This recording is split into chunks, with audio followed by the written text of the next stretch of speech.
welcome to our channel. We're doing a series on laser dermatology treatments. Today we'll be talking about thread veins.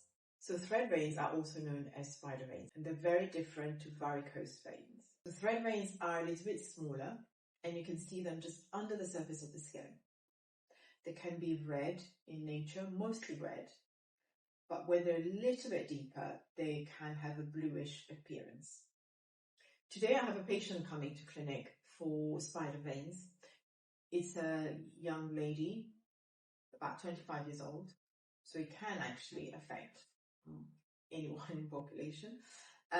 She's got them around her ankle area, and we're going to treat and you can have a look. They actually don't cause any harm most of the time.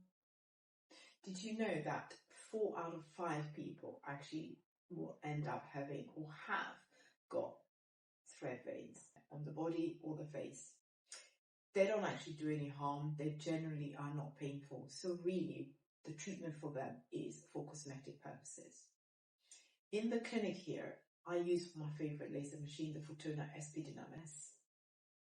I use the ND-YAG modality, and it enables me to target the laser beam along the vein.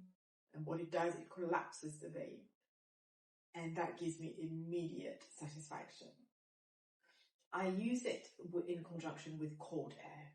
So I have a machine that produces cold air, and it blows the cold air, which is at -4 degrees Celsius, sometimes -11 degrees Celsius, onto the area that I'm going to treat with the laser. And the purpose of that is to reduce discomfort to the patient, but it actually helps with reducing the adverse effect of the laser onto the skin. For any treatment for spider veins or broken veins or thread veins and a few other treatments by laser, our patients are always entitled to a top-up, a free top-up, just in case somebody needs just a little bit of a tidy-up treatment. When it comes to thread veins, it may be that just one part hasn't completely collapsed or hasn't completely disappeared. They vary in sizes. Some of them can be up to 1 millimeter in width. Some of them can be 1 to 2 millimeter in width, and some of them can be a little bit bigger than that. Occasionally, when they're bigger, and especially when they're blue, so slightly further down on the skin, they can bruise. The treatment can cause bruising. That is nothing to worry about. It's an expected process, and the downtime is a little bit longer because, as you know, a bruise takes different colors over time. So the patient needs to be informed of this so that they are not worried when that happens. On the face, the thread veins are very small.